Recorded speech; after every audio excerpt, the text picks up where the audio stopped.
ज्ञानातिमिरन्दस्य ज्ञानाञ्जनशलाकया चक्षुरुन्मिलितं येन तस्मै श्रीगुरुवे नमः।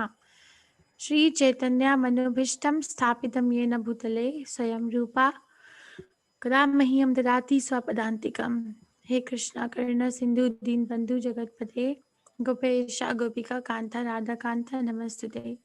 तप्तकाञ्चन गौरङ्गी राधे वृन्दावनेश्वरी विश्वभानुसुते देवी प्रणमामि हरिप्रियै।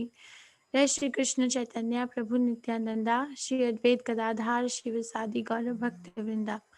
हरे Krishna Krishna Krishna Hare Hare Hare Ram Ram Ram Hare Hare. So chapter 4 is we are developing now. We are understanding Bhagavad Gita, and this chapter is called as Jnana Yoga, Yoga of Knowledge. Yesterday, what we studied is called as Karma Yoga, and this is called as Jnana Yoga. And then chapter 6 is called as Ashtanga Yoga. So Krishna is going to first of all tell us about everything, and then in the middle 6 chapters, he's going to give us pure devotional service, not a mixture of Jnana, Karma, or Ashtanga. So let's start. This is our deities, Shri Radha Govinda. Let's pay our obeisances to them. This is what we did yesterday. Arjuna asked Krishna, what should I do? Tadekam vada, tell me one thing. Should I renounce or should I act?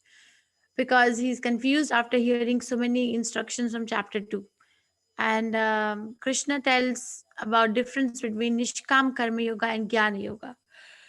Says Nishkam Karma Yoga is a karma that one does without taking the shelter of the fruit. And yoga means give it to Krishna. So do work, but work as a sacrifice to Vishnu. Otherwise, work will cause bondage. And Jnana Yoga is another type of devotional service where someone tries to cultivate Krishna consciousness by cultivating knowledge about the latter. But just knowledge about the ladder and not applying the knowledge is not so great.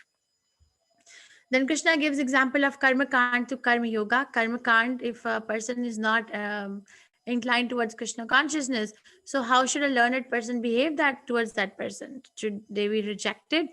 No. The person who is more learned should try to engage the other people also in Krishna consciousness by some means or the other. And also he said that lead by example. Yadi yad acharati shreshtas. If you don't work, if you don't fight, you are not setting a good example for others to follow. And Arjuna asked, by what is one impelled to do sinful activity as if forced as if forced by something? Anicham balad.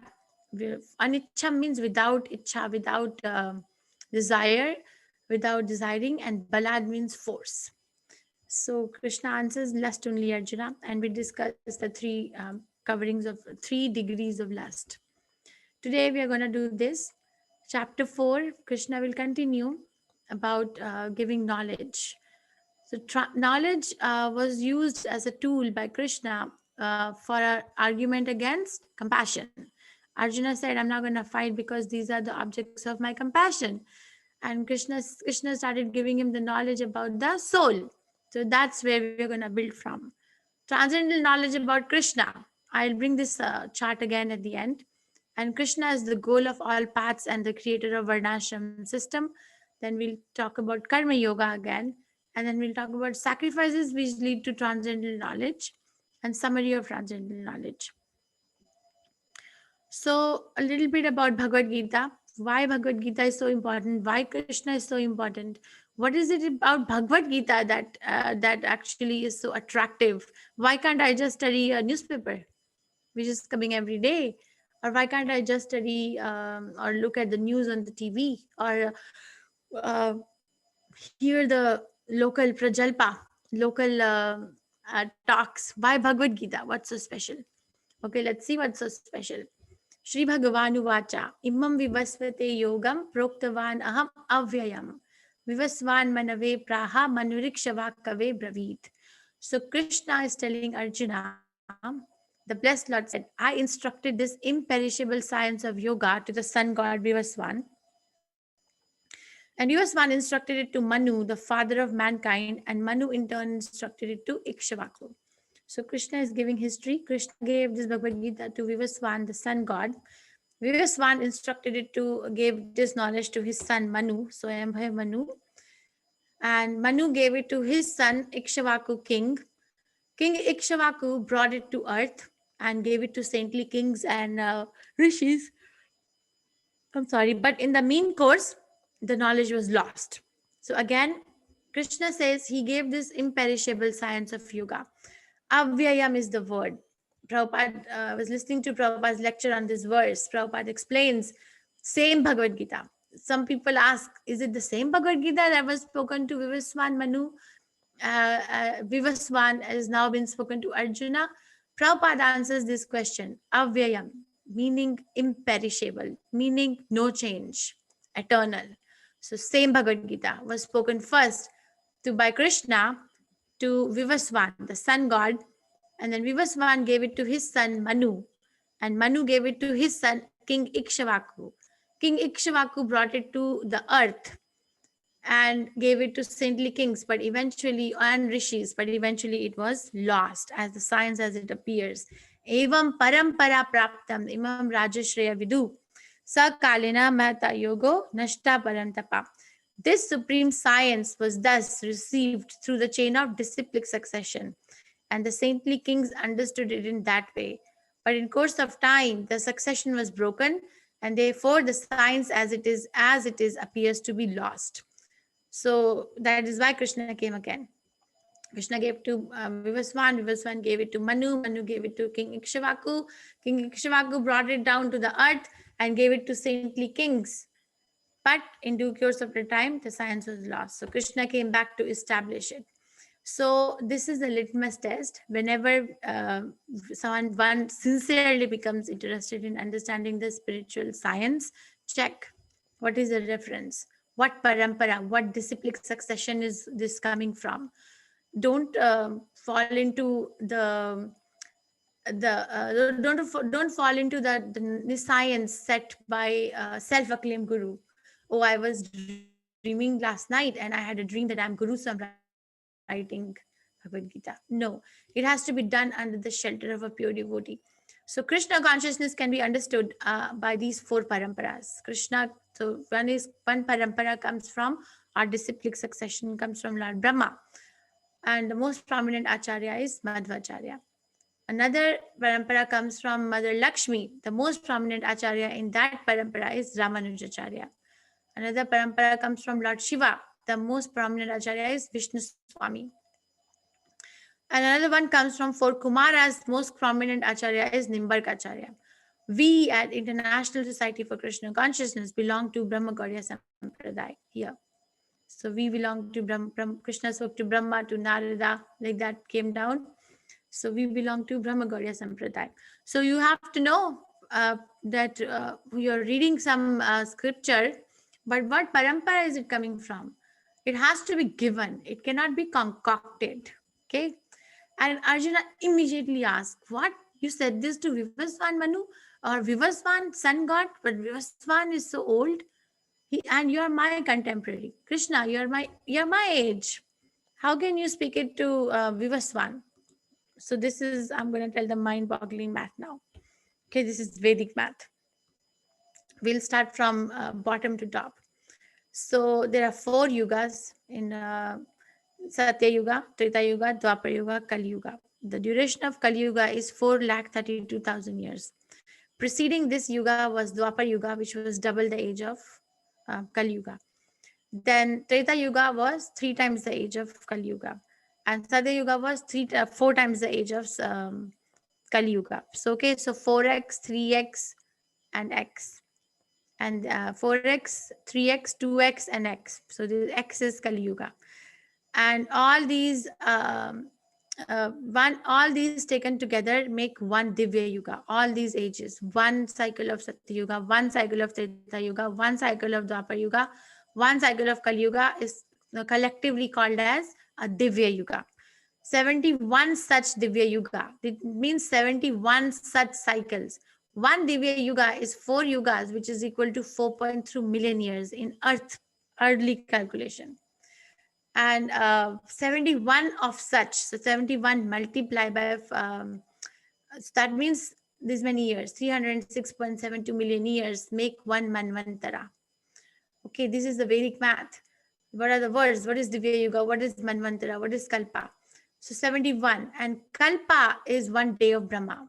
So one day of Brahma consists of 14 manvantaras and 15 sandhyas. Sandhyas is partial devastation, means everything goes back and lives in Brahma. It's not total devastation yet. So 14 manvantaras and 15 sandhyas make one day of Brahma, which is equal to, in our math, 4.32 billion years. Okay, so similarly is one night of Brahma. So our 12 hours is equal to Brahma's 4.32 billion years. And the night is also of the same length. And Brahma lives for such time multiplied by 100. So for his 100 years, which comes out to be 311.04 trillion years. How? Let's see. Okay, Brahma has passed. Brahma has passed about his 50 years now. His 50 years in our math is equal to these many years, 155.52 trillion years. This is all given in fourth chapter, and also it is given in third chapter of first canto Bhagavatam. So far, 6 manvantaras are over. So 6 cycles of the Divya Yugas are over, which is equal to this much. 1851.4285 million years. 27 cycles of 4 yugas are over. So this is equal to this much. Satya, Treta, Dwapar means 4x plus 3x plus 2x is equal to 9. Multiplied by age of Kali Yuga, 4,32,000. These many years are over on for this manifestation, for this particular manifestation which we are in. These many years are over. Time elapsed in Kali Yuga, this we have passed only 5,117 years out of 4,32,000 years. We have passed only this much only. Okay, so you add all this because Brahma is the creator of everything. So you add all this. If one adds all this, then exact number comes out to be life of Brahma so far is 155.522 trillion years. This is one devotee was giving class in temple, and he said Anadi Karma Phale, and Bhaktivedanta Thakur Prabhupada sings that we cannot trace out that how much time is over that the soul has been roaming around in this planet. We can't trace out. But at least in this manifestation, at least in this particular creation, we have been roaming around for these many years because we haven't gone back to Krishna yet. So this many years we have been roaming around upper planets, lower planets, at least this much, this creation. Okay, so life of Manu. So Krishna says that he spoke to Vivaswan spoke to Manu, and then Manu spoke to Ikshvaku king. So what is the life of Manu? Let's see. So 27 cycles of 4 yugas are over. This means that these many years are over. 116.6400 million years. You may not understand this, but I'm saying read 4th chapter, first few verses only. Prabhupada explains. Satya, Treta, Dwapar, again these many years are over. Time elapsed in Kali Yuga is 5,117 years. So Manu is the father of mankind. So Manu is the reason for creating or populating the universe. So his age is going to be total all this, which comes out to be 120.5331 million years. So Krishna says he spoke this science, accepting that before the birth of Manu, the Gita was spoken by the Lord to his disciple, the sun god Vivaswan, because Manu is the son of sun god. Right, and Krishna says he spoke Bhagavad Gita to the father, to Vivaswan. So thinking that, okay, Manu is this many years old. So when was this Bhagavad Gita approximately spoken? About 120 million years ago, it was spoken. And this is from Mahabharata, another reference. Sorry about the font. In the Mahabharata Shanti Parv, chapter 348, verse 51 to 52, we can trace out the history of Gita as follows. Treta yugadau cha tato vivasvan manave dadau. Mano chaloke vritti artham Shruti Ikshvakve Dadau Ikshvakuna cha Kathito Vyapya Lokan Avasthita. In the beginning of Treta Yuga, millennium, this science of relationship with the Supreme was delivered by Vivaswan to Manu. Manu, being the father of mankind, gave it to his son Maharaj Ikshvaku, the king of this earth planet, and forefathers of Raghu dynasty, in which Lord Ramachandra appeared. Therefore, Bhagavad Gita existed in the human society from the time of Maharaj Ikshvaku. Because Maharaj Ikshvaku brought it to the earth. Sun God was in sun planet. Manu was also in his planet. I'm sorry. Manu was also in his planet, and Ikshvaku is the one who brought it down to earth, and we are on earth. So Treta and Dwapar, because Manu is the reason behind. So Treta and Dwapar is the beginning of creation, right? So if you take 4x plus x, so 5x multiplied by 4,32,000, and time elapsed in Kali Yuga. This is the age of this is the age of King Ikshvaku approximately, and that means he brought it to the earth 2 million years ago. So this book, this particular scripture, has been around with us among human beings for at least 2 million years. Same is the same as it was spoken 120 million years ago, or 2 million years ago it was brought. Today 2020, same knowledge. So we have a treasure house. So 1 day of Brahma in our math is 8 billion 64 million years in our math. 1 hour of Brahma is 3 billion 36 million years. Sorry, 1 minute is 6 million years, and 1 second is 1 lakh years. Our math. Right side is our earth math. So this is how old Bhagavad Gita is. This is all explained in Bhagavad Gita 4th chapter itself. Every single thing. So Krishna is telling Arjuna. Arjuna said, "You are my contemporary," and Krishna is telling Arjuna, "Well, not really, because we have been around for a long time. You have forgotten, but I have not." So what is so special about Krishna? So this is special about Bhagavad Gita. It is old. What is so special about the speaker? Krishna. So let's talk about Krishna. Krishna himself talks about himself in this chapter. So any child wants to chant this verse? Please raise your hand if you are a child. Manya Shri. You can unmute it. अजोपि सन् अव्ययात्मा भूतान् मीश्वरोऽपि सन् प्रकृतिं स्वामधिष्ठाय सम्भवाम्यत्म ममाया. Thank you. Ajo api san avyayatma bhutanam ishvaro api san prakritim swam adhishthaya sambhavami atmamayaya. Although I am unborn and my transcendental body never deteriorates, and although I am the Lord of all sentient beings, I still appear in every millennium in my original transcendental form. There, Krishna himself is establishing his identity as a supreme person. Some people say God is energy, but God himself is speaking. If Prabhupada was once giving class, and he said, why people concoct about another people? Why, let's say that you say Swamiji. That time Prabhupada, they used to call Prabhupada Swamiji. Or maybe Swamiji is like this, maybe Swamiji is like that. Why don't you just ask me directly that Swamiji is from Calcutta, Swamiji was married, Swamiji had 5 children, Swamiji took sannyas in this year. Why don't you just directly ask me? Similarly, if I want to know about Krishna, why don't I just directly ask Guru Sadhu Shastra? Why am I concocting? Why are we concocting about who God is? It's written now. He's himself saying that I am a supreme person. My body is transcendental. It never deteriorates. We have an experience that our body deteriorates. We are taking birth. We are celebrating date of birth, and then duration of life, and then date of death.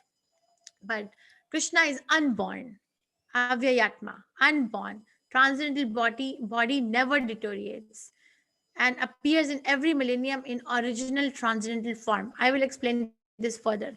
This is how Krishna was born to Devaki and Vasudev in the prison of Kansa. So first he appeared before them in his four-handed form, and at the request of Vasudeva and Devaki, he assumed his again two-handed original form. He did not appear like other people are. So all of us are forced to appear. No choice of parents, no choice how the delivery is going to go. Sometimes the conditions are very dangerous. So when does Krishna appear? This is a very famous verse. Yes, who's chanting this verse? Which child is going to chant? When does Krishna appear? Shivaram. Shivaram.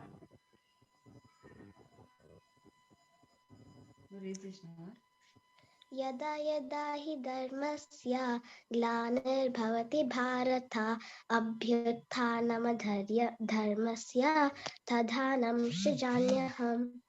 Thank you very much. So, yada yada hi dharmasya, whenever and wherever there is a decline in religious practice or descendant of Bharata and a predominant rise of irreligion, at that time I descend myself. Descend word is used, not born. Descend myself. So, whenever and wherever there is decline in religious practice, this is Kansa trying to kill his sister Devaki, and on the day of her marriage, after hearing announcement from the sky that her eighth son will be responsible for his death. So immediately he heard the announcement, he takes out his sword and he's going to kill her. So that's not religious. And there's rise in predominant irreligion. There were so many demons. Krishna comes to re-establish the codes of dharma and to give protection to the devotees. Okay, so descend myself. Krishna comes down. Like, I am sitting in, or let's say that one of us is sitting in one part of the city, and I just take a mode of transportation and travel myself to another part of the city. Just take a train or car or plane or walk some way or the other. You just go from one place to another place. That doesn't mean that the other city is giving birth to me, or the sun is rising from east every day. That doesn't mean that the east side is the birth, is the mother of sun. Prabhupada gives this example. People think it is very foolish to think actually that because sun is rising from the eastern side, so east side is the mother of sun. No, sun is choosing east side to come out. That way, Krishna comes down from his planet. He is not taking birth according to, as we do, or he is not under the modes of material nature, which will be further explained. Yes, who was chanting this verse? Rudravyasa. Yes, ma'am.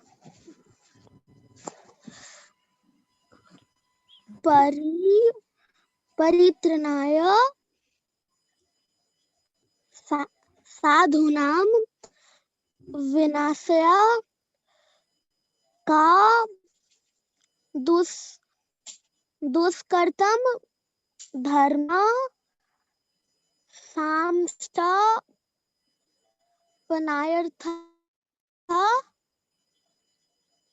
संभवामि युगे युगे. Thank you very much. So, paritranaya sadhunam vinashaya cha dushkritam dharma sanstharpanarthaya sambhavami yuge yuge, millennium after millennium, in order to deliver the pious and to annihilate the miscreants, as well as to re-establish the principles of religion. I advent myself million after millennium. So deliver the pious and annihilate the miscreants and establish the codes of religion. Krishna, whatever he does, there's always an external reason and an internal reason. External reason he's giving here: deliver the pious and highlight the miscreants, establish the principles of religion.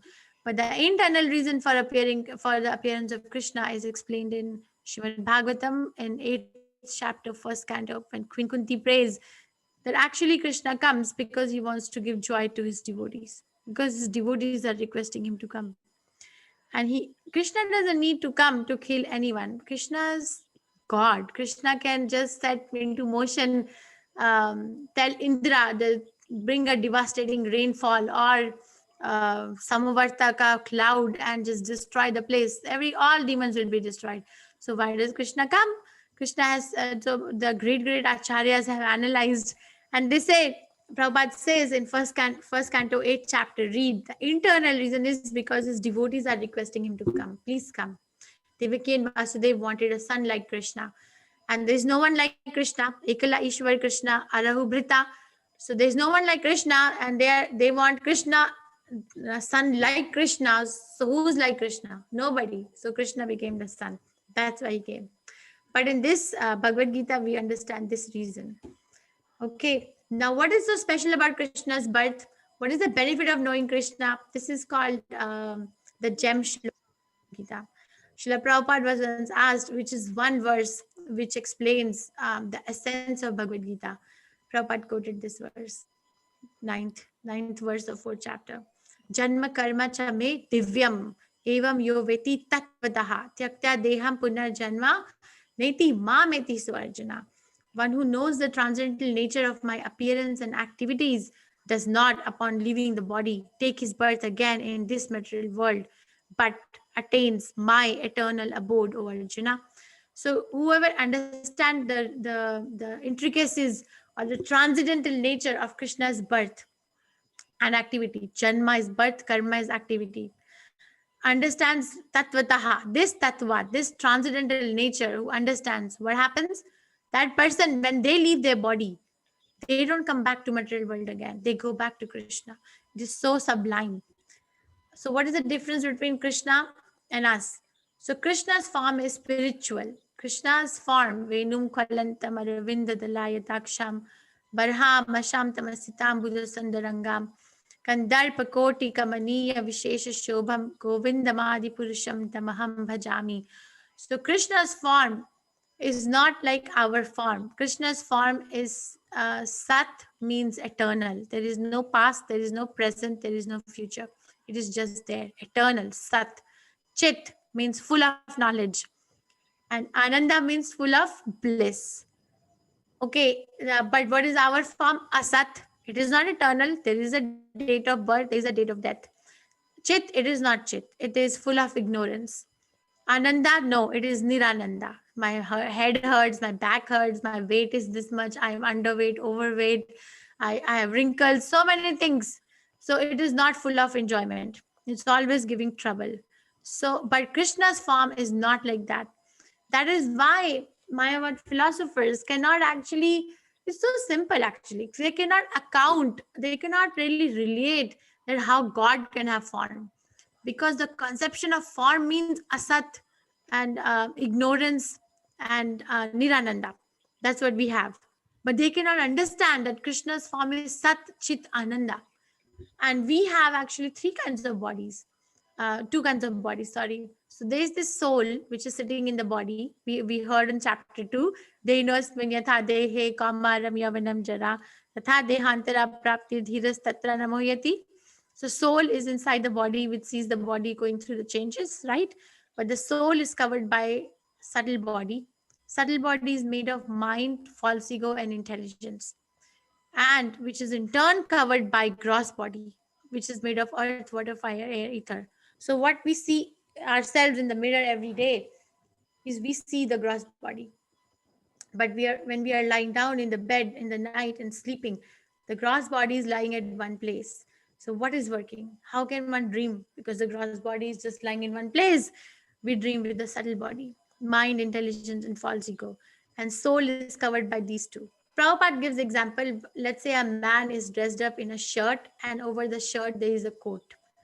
So the man, the original person behind the shirt, represents the soul. The shirt, the first layer, represents the subtle body, and the coat, the second layer, represents the gross body. Okay, we are controlled by Maya, and Krishna is controller of Maya. We are under Maya. We studied yesterday that ahankara vimudhatma kartaham iti manyate. Ahankara vimudhatma, under the false ego or illusion. Vimudhatma, foolish person, foolish atma thinks that I am the doer. Why? Because we are controlled by goodness, passion, ignorance. Krishna is beyond that. Adhokshaja. Krishna is beyond that. Okay, Krishna is controlling. He made it. He's not under it. Has anybody in the history been able to know Krishna? Are we the first people to understand Krishna today on November 5, 2020? Are we the first people, or there have been devotees before us who have understood Krishna Tattva? So Krishna says this, Ye yatha mam prapadyante tam satheva vajami aham mam anuvartante manushya partha sarvasaha vitaraga bhaya krodha manmaya mam upashitaha bhavo jnana tapasa putta mad bhavam agataha. This is so nice. Krishna says, Ye yatha mam prapadyante tam satheva bhajami aham. To the degree, ye yatha mam prapadyante, to the degree one surrenders to Krishna, tam satheva bhajami aham, I reciprocate. So Krishna does not force his presence on anyone. To the degree I want to know Krishna, Krishna will reveal. If I surrender to Krishna 10%, Krishna reveals the same degree. If I am ready to surrender to Krishna 100%, Krishna is also ready. That yes, do it. Does anyone know what pastime is this? One person can raise their hand. What is happening in this painting? Krishna is sitting on a throne and is beheading this person. What is happening? Shishupal. Yeah, thank you, Mataji. Yes, so this is Shishupal Vad. So Shishupal surrendered to Krishna by envy. There are 6 enemies, but envy actually cannot be used in the service of the Lord. Envy means I like what you have, but I don't like the fact that you have it. So that's envy. So Shishupal was born envious of Krishna. He was always envious. Uh, and Shishupal, this is after the Mahabharata when King Yudhishthira performed Ashwamedh Yagya. And Krishna was unanimously chosen as the benefactor of the sacrifice. So everyone was worshipping Krishna. He was enthroned. Everybody, Krishna was the apple of everyone's eyes. But Shishupal enters the arena and Shishupal starts swearing at Krishna. See, everybody, see, even the ladies on the top, on the back of the amphitheater of the palace, they're also watching the sacrifice, the worship of Krishna that's going on. See, he disturbs the assembly so much that all these Kshatriyas, see, they are ready to take out the sword and kill him. How can Shishupal say something to Krishna? So Krishna calms everyone down because this is a place of sacrificial arena. There cannot be any bloodshed. And Krishna says, I'll take care of it. So Krishna gives Shishupal 100 chances.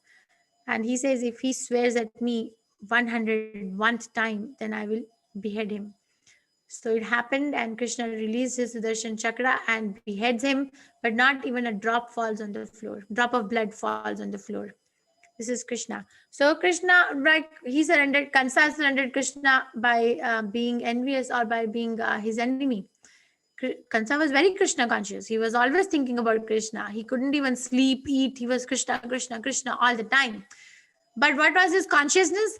I want to kill Krishna. I want to be better than Krishna. That is not anukul bhakti.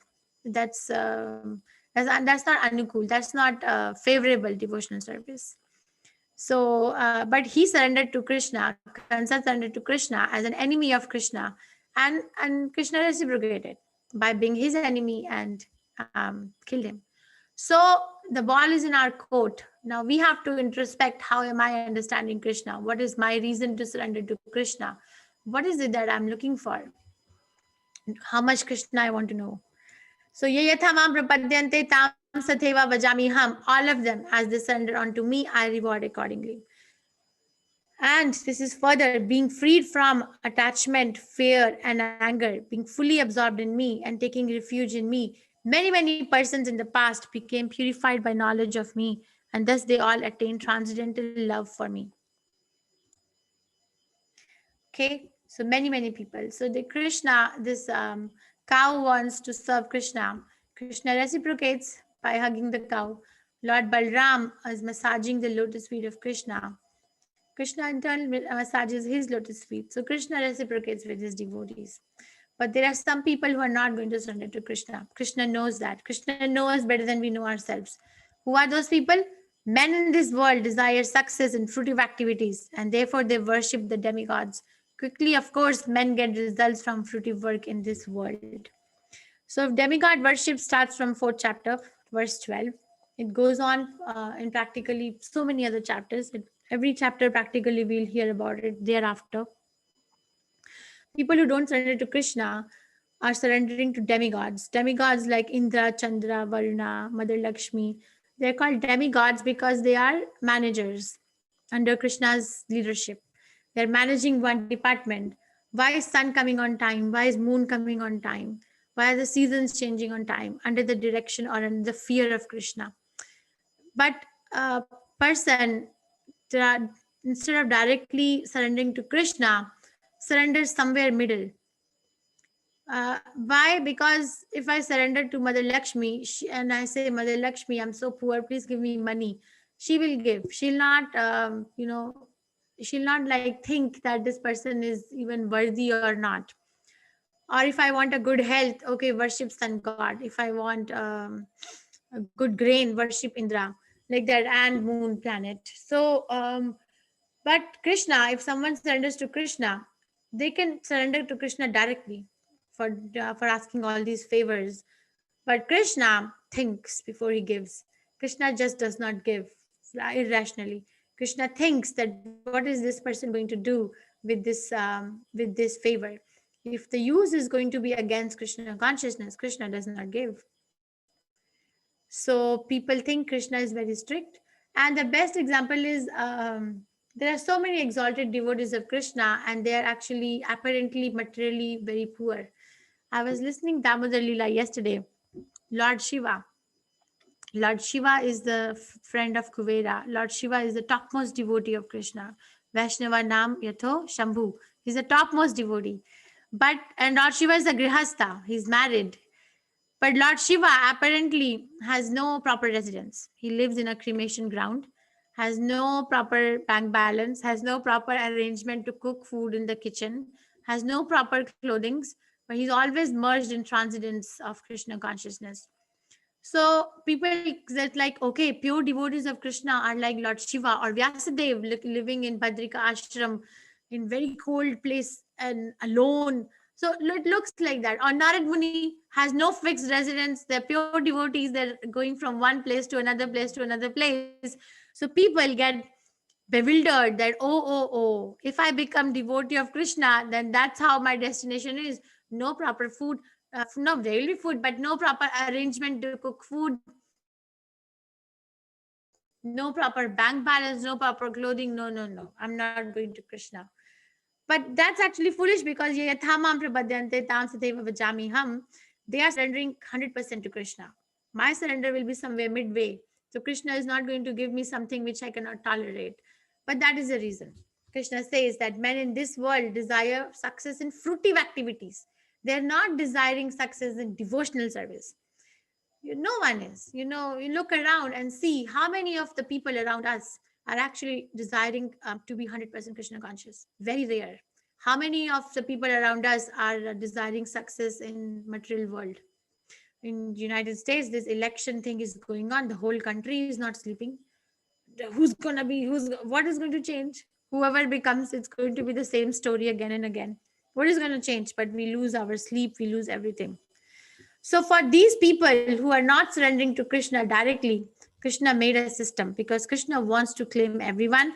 Krishna is perfect in executing his relationships. He does not force. So what did he do? He made this system. Any child who wants to chant? Where is Tirtha Reddy today? Is she there? Anirudh.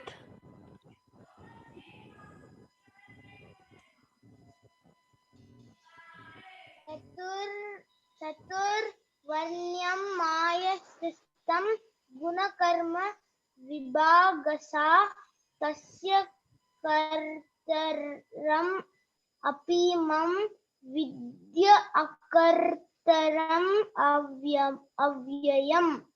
Thank you very much. So what Krishna is saying, Chaturvarna Maya Shreshtam Guna Karma Vibhagashaha Tasya Kartaram Api Mam Vidhi Akartaram Avyayam. Very nice. According to 3 modes of material nature and the work ascribed to them, the 4 divisions of human society were created by me. Although I am the creator of the system, you should know that I am yet the non-doer being unchangeable. So Krishna divided this human society, not animal society, into 4 varnas and 4 ashramas. Chatur Varna means occupation. So 4 occupational divisions were made. Based on what? Based on birth? No, based on guna and karma. Based on what mode of material nature one person is in. Is it in tamogun, rajagun, or satyagun? And karma, what is the activity associated with that guna? Vibhagashaha, divided. Even though Krishna made it, Krishna is still independent of it. He is not affected. So, what are the 4 varnas? 4 varnas are brahmachari, kshatriya, vaishya, and shudra. And what are the 4 ashramas? 4 ashramas are what are the 4 ashramas? Grihastha ashram, Vanapras, Sannyas, Brahmachari, right? Mataji, I'm forgetting. What Yes, is it? Brahmacharya, Grahastha, Vanaprastha, Sannyasa, Ashrama. You told Brahmana, Kshatriya, Vaishya, Shudra, 4 varnas. Yeah, thank you so much. Yes, Brahmana, Kshatriya, Vaishya, Shudra are the 4 varnas based on what guna am I on. You cannot tell a Brahminical person that go and fight a war. It won't work. Or you cannot tell a Kshatriya, sit down and read the scriptures and don't fight. It's not going to happen. There are different modes: mode of goodness, mode of passion. Vaishya is passion and ignorance mixed. Shudra is ignorance. And this is all compared to a body. Brahmanas are compared to the head of the body, the head. Kshatriyas are compared to the arms. Vaishyas are compared to the waist or the thighs. And Shudras are compared to the legs. So we are all needed. Krishna is not saying that if I am born in a Brahmin family, I am Brahmin by birth. No, there's no question of birth.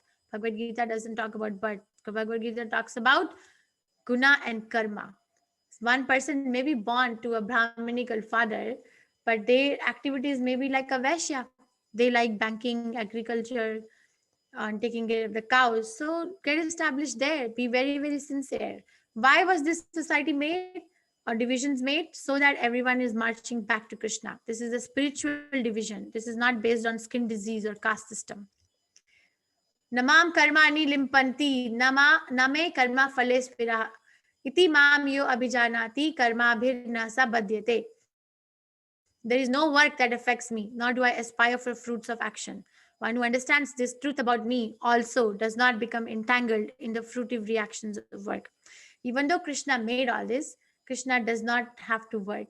Krishna does not have to hunt for a job with benefits such as life insurance, medical insurance, or whatever other benefits the job provides.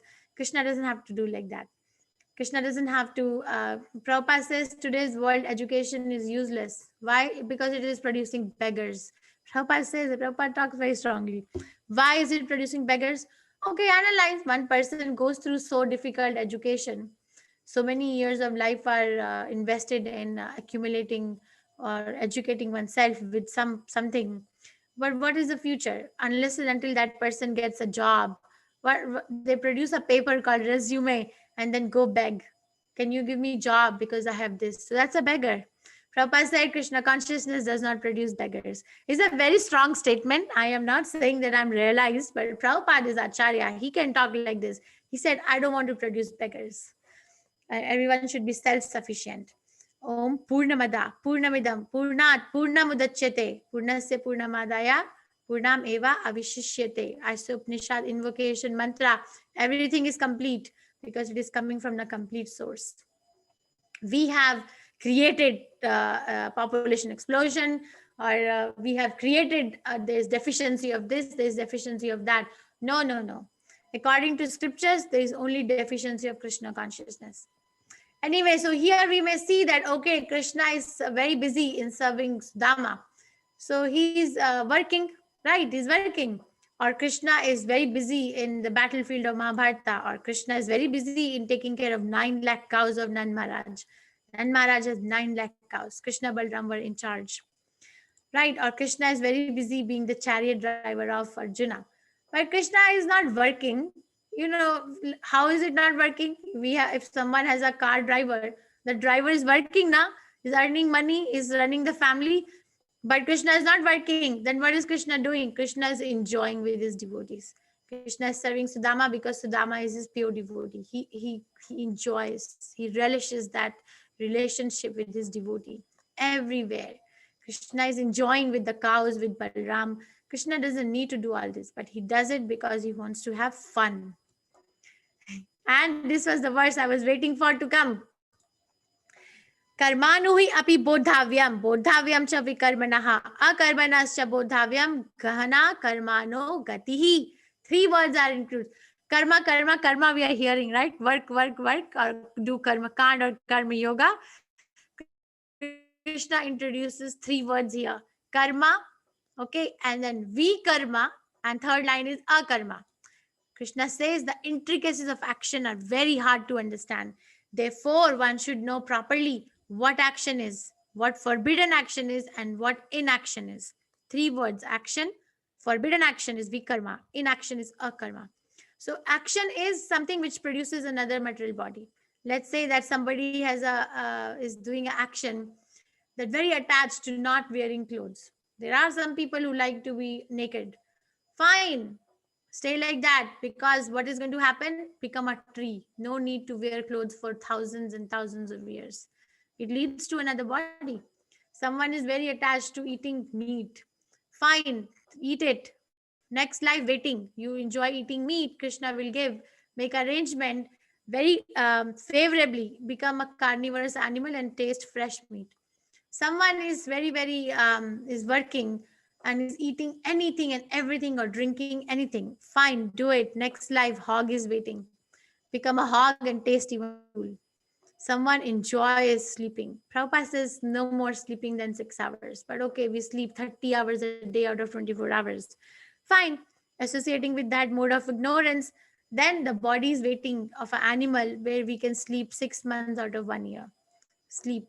So that is karma, an action which leads to another material body. That definition is given in 8th chapter. Any action which leads to production of another material body is karma. And karma has another meaning, which is prescribed duty.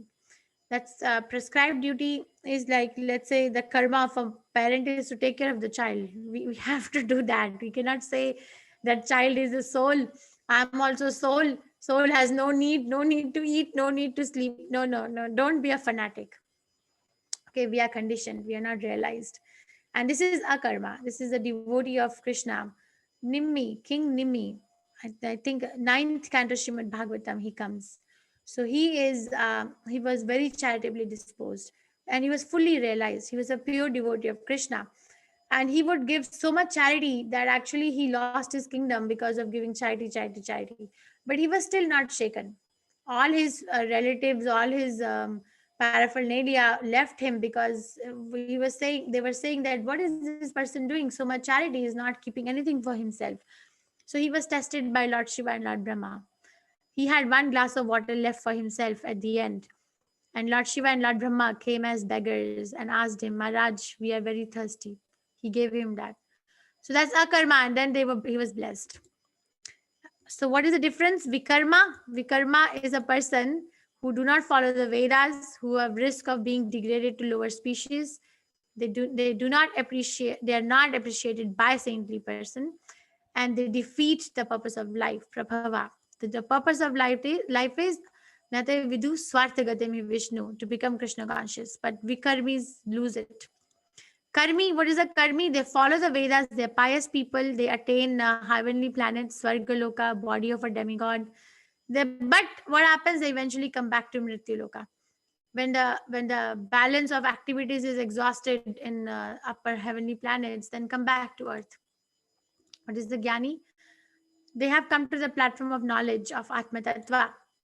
They know the fruitive activity binds and means rebirth, and those who do come to devotional service are very exalted. Some of the Jnanis will come to devotional service. This is another Akarmi, Narad Muni.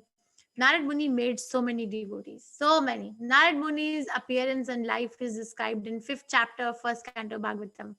Narad Muni tells about himself, how he became Narad Muni. He was a son of a maid servant. There was no, in his previous life before becoming Narad Muni, he says, I was the son of a maid servant. There was no information about my father also. But for 4 months only, 4 months only, he associated with the saintly people who were resting in his house because it was inconvenient to travel in the rainy season. And he heard about Krishna from the lips of pure devotees, and he became Narad Muni. Okay, so again, this is the system. It is not based on the skin disease or caste system. The civilization means everyone should have equal opportunity to become Krishna conscious. Everyone should have their basic needs fulfilled, for need for food, need for shelter, need for clothing. There has to be fulfilled. Need for education, it needs to be fulfilled. No one can study Krishna consciousness with empty stomach. Civilization has to be full of peace. But what is happening nowadays, that I am black, you are white, this is brown, or this is Brahmana, this so because born in a Brahmana family, but the action is something else. That is leading to chaos. No one is peaceful. Let's be honest. That's why these pestilence, calamities happen again and again, because we are not following the scriptures, we are not following the rules.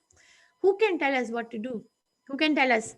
Krishna says, Tad vidhi pranipatena pariprashnena sevaya upadakshanti te jnanam jnaninas tattvadarshina.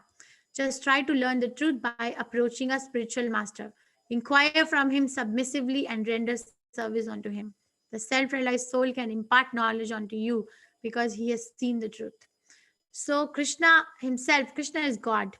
Krishna does not need to go to anyone to get any knowledge. If at all anyone in this creation exists, that they can, they're full of knowledge, is only Krishna.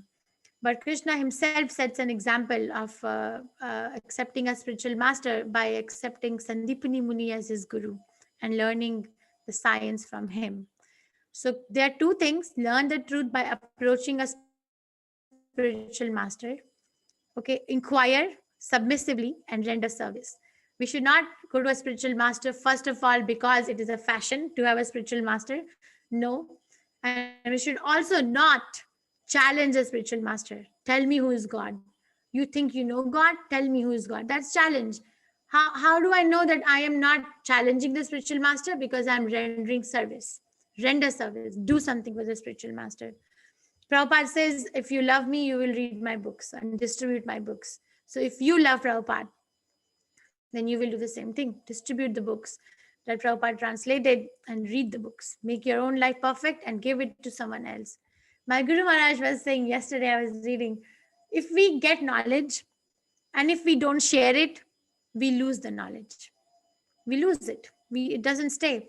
That's why if we have this knowledge, we must share it. Okay, so this is the summary of 4th chapter, transcendental knowledge about Krishna. What is so special about Krishna and his Bhagavad Gita? We read Evam Parampara Praptam, verse 1 to 10. Krishna is the goal of all paths of the and the creator of Varnashram system.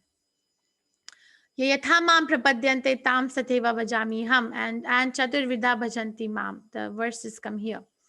Then Karma Yoga, one can karmano hi api bodhavyam, 17th verse, where Krishna says what karma is, what akarma is, and what vikarma is. Then sacrifices that lead to transcendental knowledge, 25 to 33rd verse, Jnana Yagya Parantapa. There was no slide from these verses, but this is written in the chapter. Please go back and read the chapter, that everyone is trying to understand Krishna according to their ability. Some people try to understand Krishna by cultivating knowledge, jnana. Some people try to understand Krishna by performing sacrifices. Some people try to understand Krishna by devotional service. So parantapaha. So sacrifice, but the goal of all this jnana, yagya, parantapa is to understand Krishna. The goal is to understand Krishna. Okay. And summary of transcendental knowledge. Who can give us the transcendental knowledge? A guru, spiritual master. Tad vidhi pranipatena. So this is the summary of the chapter. Very nice chapter. Again, we started the chapter by telling who is Krishna. Krishna spoke this to Vivaswan, sun god. Vivaswan spoke the science to Manu. Swambha Manu. And Manu spoke it to his son, King Ikshvaku. And King Ikshvaku brought it to earth. We did the maths. So 12 million years ago, Krishna spoke it to Vivaswan. 2 million years ago, Bhagavad Gita was brought to earth by Ikshvaku, King Ikshvaku. And then I told you what is so special about Krishna. Janma karma cha me divyam. Yo janati tatvataha.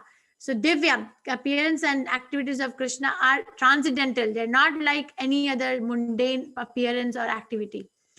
And one who understands understands this does not come back to this material world, but goes back to Krishna. And then we studied that why does Krishna appear? Svartana sadhuna vinashaya cha dushkritam. And when does Krishna appear? When there is annihilation of religious system appear and pious people are annihilated, then Krishna comes to reestablish everything. And then we studied that there are some people who will not surrender to Krishna. They will surrender to somewhere in the middle, demigods. So Krishna wants to claim everyone. Krishna is not going to force us to come to him. So Krishna created Chatur Varnam Maya Shrishtam, 4 systems of society based on Guna Karma Vibhagashaha. Guna and Karma. Very simple. Guna, material modes of nature, goodness, passion, ignorance, and associated karma according to it. So scientific division. Why? What is the goal? By working by working according to my own guna, I will be able to develop Krishna consciousness. And at the end of my life, I will be able to attain perfection, for which I was, first of all, given a human form of life. And one who understands this goes back to Krishna. But who can tell all this to us? Can I just buy Bhagavad Gita, sit in the house and read? So many times I tried to read Bhagavad Gita before. But after understanding it from the devotees, I could understand a little bit, not 100%. So we need a guru. Tad vidhi pranipatena. We need guru and we need sadhu. Guru is the spiritual master. Sadhu is the saintly people who can help us to understand this. Okay. So this is where we end the chapter today. I did not have time to pull up any of Prabhupada's lectures. So maybe I can show. So maybe we can divide the classes today. Tomorrow I will bring up the the lecture of Prabhupada or any other video. So Kalavati Mataji, Okay. Karthik, Prabhu and Roshan. I'm making 4 rooms. You all can take. Please make sure you're not in the same room. And then I think 10 minutes is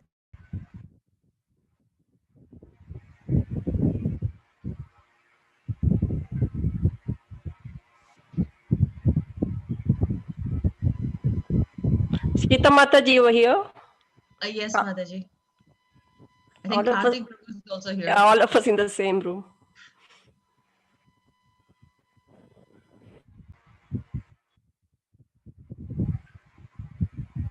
Hare Krishna. Hare Krishna. Hare Krishna. Hare Krishna, Prabhuji. Yeah, can you please go ahead with your ask the question?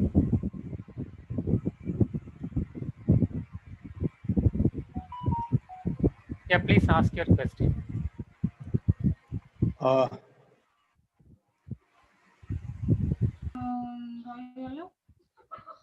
Prabhuji, I had a curiosity as such. This, can you hear me? Yeah, yes, I'm able to hear you.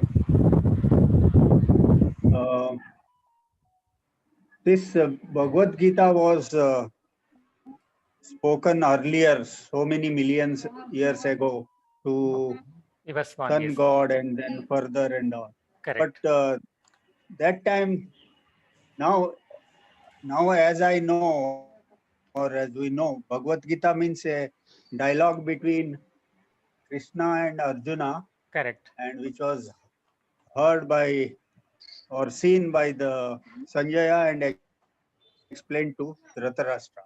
So Yes. it was a part of Mahabharata and war in Mahabharata.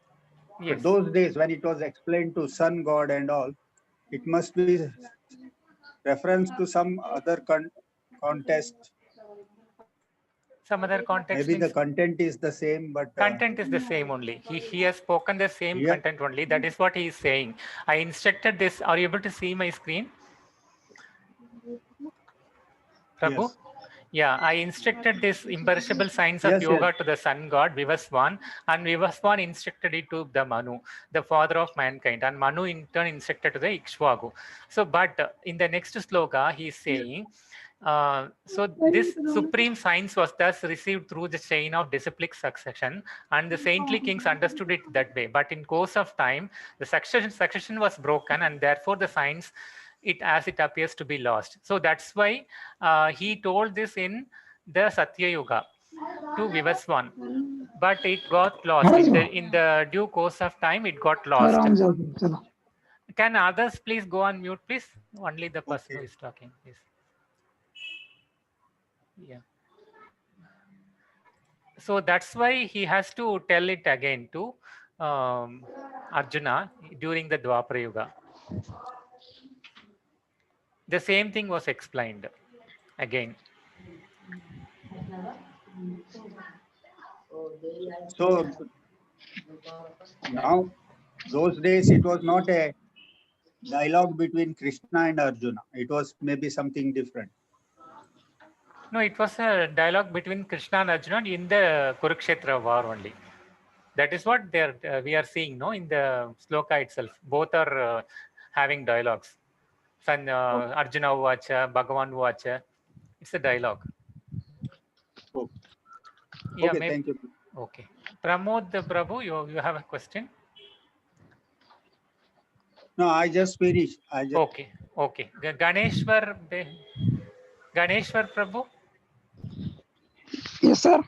Yeah, please go ahead with your question. Do you have a question? No, sir. I am understanding from your point of view. I'm okay, sir. Okay. Is anyone having any Hello. question? Can you please unmute and ask your question?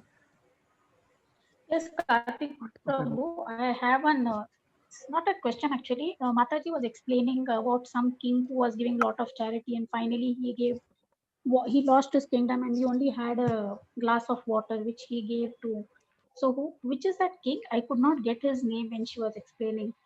Okay, I'll try to find out that from because I don't want to tell you something now.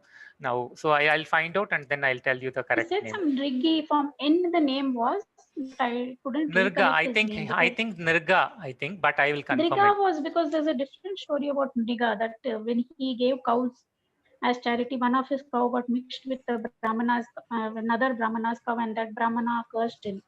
So that Okay. was a different story. Here it was a different story. That is why I was confused. Okay, I'll try to Could you find out just and clarify? yes. Yeah. Okay. Yes. Okay. Thank you, Karthik. Yeah. Yeah. Does anyone else have a question?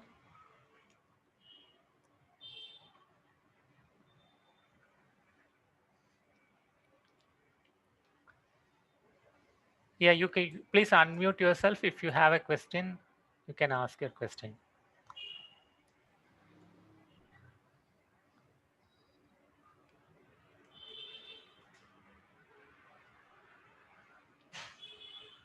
Okay, so I think nobody's having a question. Then we will join the main room then, so that we can join Mataji's main room if nobody is having any question.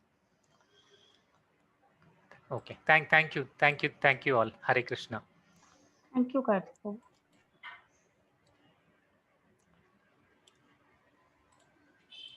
There's so many distractions. We see so much undone. And Mataji, another thing, that bead, we're chanting with the bead, right? And when we finish that thing, one set, we'll have to turn it around. Just like that, isn't it? Yes. Yeah. So you're saying after these are my beads. So yes, you let's say we start chanting from this side, this bead. It will be very nice to get some knowledge. Okay. Add some more knowledge in the Mataji's slide. Okay. Okay, Mataji. Yeah. Please read.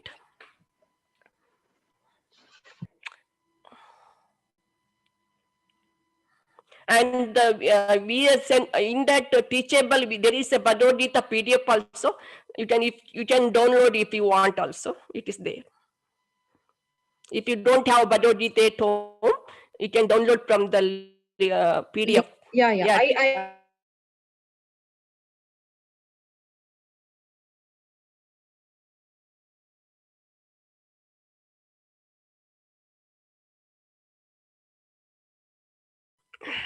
Any queries, Mataji and Prabhuji's?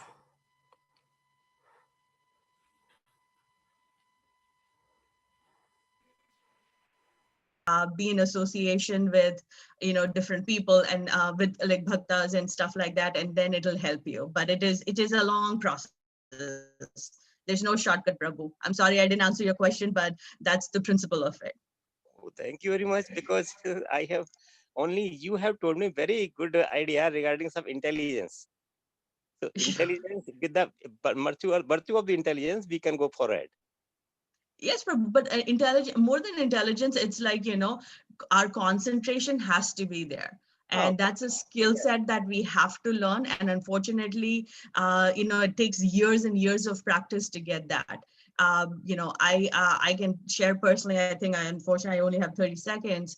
I started this path through Krishna consciousness just in October, but I can only do your experience. Definitely, if chanting with the activeness, so definitely our intelligence will be there. So then we can correct. And then try and increase your rounds. Don't beat yourself that you can't do 16. But sometimes we do for 16, but sometimes we do only 8. So that is why there will be some suspension that means we are not doing the complete round. No, Krishna knows that you're doing it. So just continue the path, Prabhuji. At one place. So they were taking rest in his house. And Narad Muni said that I used to serve them. What can our little boy do? Okay, go give me a glass of water, go give me a plate of food, or go wash my plate or wash my clothes. So he was serving them like that. And he said, by their permission, I used to sit with them and hear. Hearing is so powerful. When we hear, it goes to the heart and it changes the consciousness. So just hear. And he used to hearing them, he developed attachment to Krishna. And then by one time, he said, by their permission, I tasted the food which was left by them. So the prasadam that was left by the sannyasis. And Prabhupada gives elaborate comment in that verse also in 5th chapter that like if let's say there is somebody who has tuberculosis, and if somebody else eats the food which was left by a person suffering from tuberculosis, they get tuberculosis, right? They get infected by eating that food. Similarly, if someone eats the remnants of a pure devotee, they get infection of pure devotion. They get it. So Narad Muni got like that. And one evening, after 4 months, the devotees left, but he was now attached. He was now attached to Krishna consciousness. And one evening, his mother, Narad Muni had no one other than his mother in his past life. When his mother was milking the cow in the evening, and she got bitten by a snake and she died. So Narad Muni immediately took it as an arrangement of Krishna, that this was Krishna's arrangement. We are not like that, don't copy. But he was like that, now is the time for me to surrender to Krishna completely. So immediately he left for the forest to meditate. And when he left his body, the description is thunderbolt and lightning. Whenever there is a thunderbolt and lightning, both the things are happening at the same time in the cloud. So he said, the minute I left my body, and I became Narad Muni. I could see. So why? Because it was same. The minute I left, I got the body of Narad Muni. As much as the thunderbolt and lightning happened at the same time. So Prabhupada says this is knowledge. Pura, Atita, Bhave, Abhavam. These are the words. Pura, past, present, future. I know, I can see Pura, Atita, Bhave, Abhavam. But he tells this. Yes, my co-host, Hare Krishna, everyone. Welcome back. So any question left unanswered? Kalavati Mataji. Mataji. No? Yes, Mataji. Yeah, one question is left. Yes, Prabhu. Yeah, Anuradha Mataji was asking, like, what was the king's name that you told in the presentation who lost all his wealth? Is it King? Nimmi. Nimmi. Nimi. Nimmi. He comes in 9th canto Srimad Bhagavatam. King Nimmi. Mataji, wasn't it Arantidev? Rantidev. I listened to one of your old classes. That's why I was asking. Could be Arantidev, but Nimmi was also like that. Yes, I am sorry. Yes, Mataji, it is King Arantidev. I'm confusing. 9th canto is King Arantidev. Nimmi, I think he appears in 7th or 8th canto. I apologize, everyone. Yes, thank you for correcting me. Should have corrected. Yes, King Arantidev. And one more question they asked, like this Vivaswan, right? Vivaswan, he told 2 million years ago. So he was asking, like, is it a conversation in Dwapara Yuga between Krishna and Arjuna. I told it is a dialogue only. It is a dialogue only, right? That's how it is Arjuna Vacha and Krishna Vacha it is told. So it's a dialogue. He was questioning whether it is he is doubting whether it is dialogue or not, like that. Yeah, it is a conversation. Bhagavad Conversation Gita only. conversation between Krishna and Arjuna. Yes, but it's perfect. So perfect questions and perfect answers. Yes. There's some question in the chat. Surrendering to Lord Hare Krishna. Krishna Mataji. Yes, Roshan. Mataji, there was a question from Ayush Prabhu. I would ask him to ask you the question. Ayush Prabhu, are you here? You can unmute yourself, Prabhu. Hare Krishna Mataji. Hare Krishna. Mataji, I was asking about the difference between Sakam Karma Yoga and Nishkam Karma Yoga.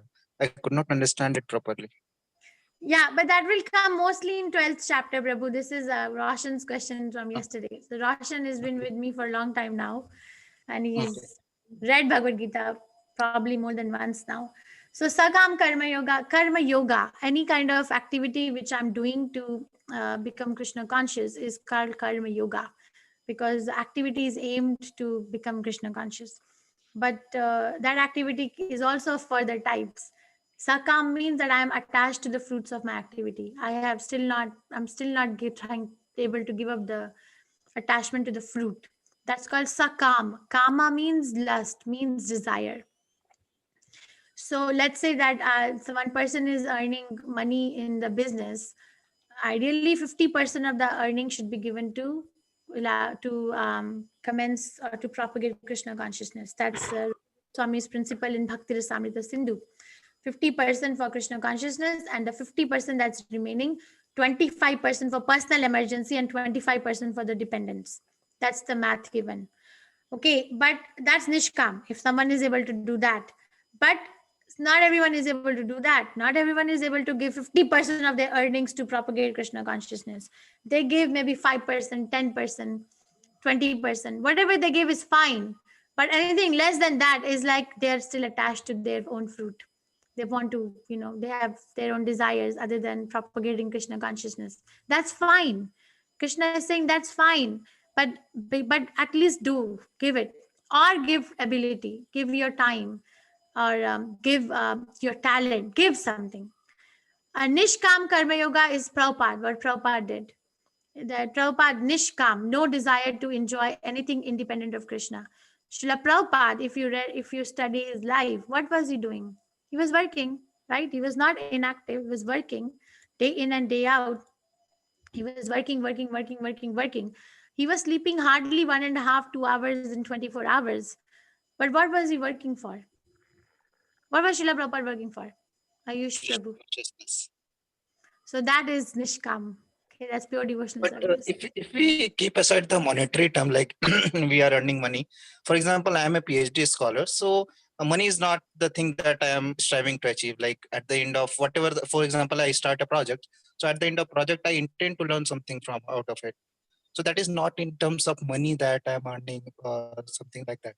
So if I start a project, of course, I will have a aim or goal, or I expect to have anything written in the form of knowledge, for example, to understand the physical nature of how the nature is working. So in that sense, I'm asking that how can I detach myself from the desire to obtain the results when I'm working that? So I will answer, Mataji. Yes, Mataji, go ahead. Okay. Same question I had, Mataji. Sorry to disturb. Okay. The basic principle of Krishna consciousness is just remember Krishna and never forget the Krishna. So bring the Krishna in whatever you do, Prabhuji. Bring the Krishna in your activities. Then you will understand day by day. So Prabhu, very nice answer, Mataji. Ayush Prabhu, Prabhupada had a disciple, Bhakti Swarup Damodar Goswami. So he was a PhD from Berkeley University, California. Okay, and Prabhupada told him start Bhaktivedanta Institute and start MS Masters in Consciousness Studies and preach Krishna consciousness. So Prabhupada engaged him through his knowledge. He did not say go earn money. Henry Ford's grandfather, the Ford company or the pioneer, the Alfred Ford, that is also Prabhupada's disciple, Ambarish Maharaj. So that's Prabhupada told him, because you're a rich man, so now you go on doing your business and you, with your business, whatever profit you're getting, you propagate Krishna consciousness. So he's making Temple of Vedic Planetarium in Mayapur, billions and billions of dollar project. He's doing that. Bhakti Swarup Damodar Goswami Maharaj, PhD. He was preaching Krishna consciousness by opening Bhaktivedanta Institute and preaching in literary way. You have so much scope in ISKCON, Ayush Prabhu. Prabhupada said ISKCON is an educational movement. We educate. We sit down with people and we teach them. This is what you do, right? You experiment and you educate. Hey, Mataji. So you have a lot of scope, actually. You can serve Krishna by the ability that Krishna gave you to think and to teach. So use that and bring Krishna. I know so many scholarly people. I am a secretary for something called Bhaktivedanta Medical Association. So it's like all the doctors or paramedical professionals in ISKCON. We have association in North America. So there is one devotee. She is chair of stem cell transplant in Chicago. So she's a very topmost, like she's very topmost scholarly physician and doing $1 million experiments. Millions of dollars are under her hand to do the experiments for stem cell transplants. So she is Krishna conscious. She's in Krishna consciousness. I know her. And she tries to preach Krishna consciousness to her patients. She said she started a clinical trial for, the stem cell transplant, getting stem cell from this place, that place, umbilical cord or whatever, like animal stem cells, whatever. But she said she actually did a clinical trial, $1 million clinical trial. You know what the topic is? The topic is that you just can't go on transplanting people with these cells and give them hope to live. There's got to be something superior. They need to have something superior to hang on to. You can just can't, go on injecting stem cells and doing these things. And what is that superior thing? That they're not the body after all. She did that. So there's so many scholarly people. You just stay. There is one vascular surgeon in Detroit. He works in Henry Ford Hospital. Achyuta Gauranga Prabhu. I know all these devotees. They know me. I know them. He is a vascular surgeon. Okay, so he's very educated, very scholarly. So he also has a private practice. So what he does in the waiting room in the hospital, in his office, he keeps Prabhupada's books. When you go to doctor's waiting room, there are books, magazines, or TV lying around, right? Hey, Mataji. So he keeps Prabhupada books, and so many people became Krishna conscious Americans just by reading those books from his waiting room. He brought one of his patients to give testimony to one of our meetings. He brought. Okay.